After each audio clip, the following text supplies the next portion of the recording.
Bakit? May ano? Saan yan? Ay, wala na. May nabibiling kwan. Tamo, sayang yung Uniqlo, oh. Ang kalambak mo. Paano kasi pag hinuhubad nila, inano lang, kung saan nila mahagis, doon lang, sayang. Ano, fabric cloth, Ang- oy, blue, meron. Kaso mahal eh, 198 mo. Ano, sa Lazada, nakakita na ako nun. Kahit ang rugby, bumabakat. Kaya?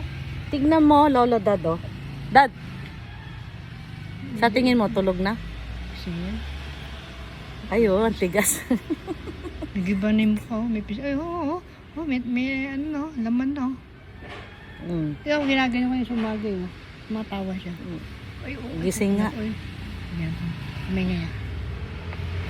Kala ko tulog na, gising pala, oh.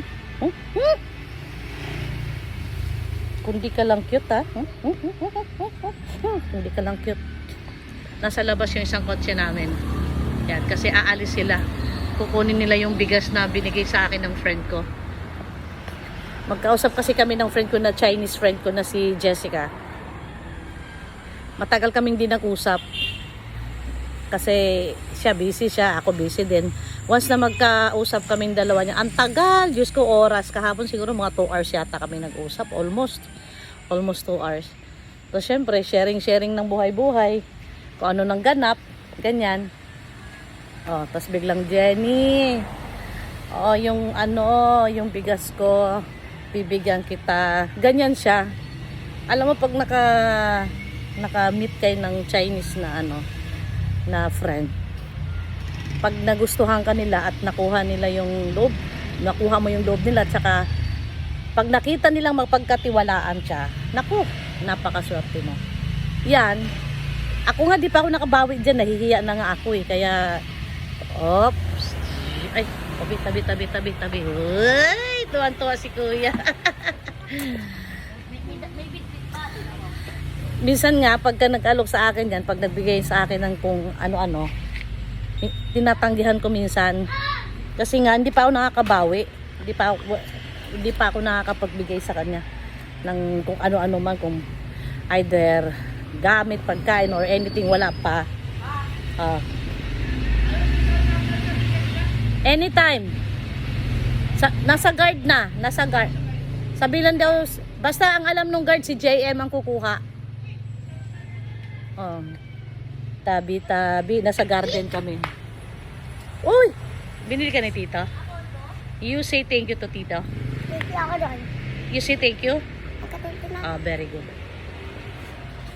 Tapos, pag hindi mo kunin yung binigay niya, mas lalong magagalit.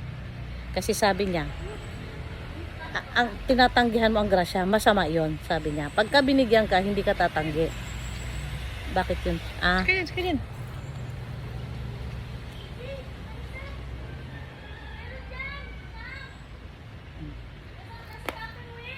Parang wala naman. Meron pala. Nilagyan niya ng virgin coconut oil yung may konting rashes kasi. Ayan. Ito pa sex sa gilid. Ito. Ayan. Marunong kasi gumawa yung asawa ko ng Coconut fresh fresh virgin coconut oil. Hindi siya yung niluto or ayun ko, basta marunong siya. Tapos pag nagbigay yan na hindi ko tatanggapin, nagagalit. So syempre no choice ako, kahit hiyang-hiya ako, tatanggapin ko. Ayan. Kaya minsan kung hindi importante yung tawag ko sa kanya, hindi ako tumatawag para yun na lang maiwasan ko. Ayan. Tsaka yan ang ano ko, tawag nito, parang siya ang coach ko, advisor ko yan. Advisor sa buhay-buhay, sa negosyo, sa transaksyon, kasi matalino siya, sobrang talino. Ano kasi yan, classmate ng anak ko. Nung nag-aral ang anak ko ng college, classmate siya ng anak ko, pero mas matanda na siya. Kaya ako na-meet yan. Yan ang nangyari. Mas close kami, dalawa, kaysa anak ko. Yan ang nangyari. Kasi nakuha ko yung loob niya eh. Yun, tapos balik ako sa kwento ko. Kahapon, Dahil may kailangan ako sa kanya, tinawagan ko siya. So, ayun, ang tagal namin nag-usap. Inabot kami ng almost 2 hours. Tapos yun, bigla na lang niya Jenny, papuntahin mo si JM sa bahay ha, iwan ko sa guard. Hinabilin ko na sa guard na kukunin ni JM yung bigas. Ha? Bakit? Sabi ko may bigas pa naman ako. Gusto kong magbigay eh. Ganon siya. O sige, hindi na ako tumanggi. Kasi pag tumanggi ako, magagalit na naman sa akin. Kaya ngayong umaga, ginising ko buti nagising si JM ng maaga. Nagkape lang, magkape, tsaka magpandesal. Aalis lang ng daddy niya. Kaya, grateful ako na may mga ganong tao akong namimit, no? Na minsan hindi mo na kailangan hanapin, kusang dumadating. Kaya ang ma-inspired ko lang to people out there, lalo na sa nakapanood itong video ko, once na bigyan kayo ng tiwala ng tao, sikapin nyo at pangalagaan nyo na hindi masira yung relasyon nyo. Kasi pag ang tao nagbigay sa inyo ng tiwala, ibig sabihin, may nakikita siya sa iyong kabutihan. And then, once na magkamali ka, isang beses, ang tao na yan, marunong magbigay ng chance at saka marunong makinig ng paliwanag, explanation. Yan ang totoong taong mabait at marunong makisama, marunong kumilatis din sa tao. Pero once na makamit ka ng isang tao, tapos hindi marunong makinig, nagkamali ka isang beses lang, hindi genuine ang pagtrato niya sa iyo as friend. Pero kaya nga, once na makakita ka ng taong ganun, talagang pang-ingatan mo na hindi siya makafeel o makakita sa iyo na plastic ka, sinungaling ka, nanloloko ka, kunwari lang pala mabait ka sa kanya pero hindi naman pala. Kasi sayang sayang ang oportunidad na nakakita ka ng ganyang tao na nagtiwala sa iyo. Kasi sa 10 kaibigan mo, 1 o 2 lang ang tunay mo kaibigan dyan. Minsan nga, isa 50-50 pa eh.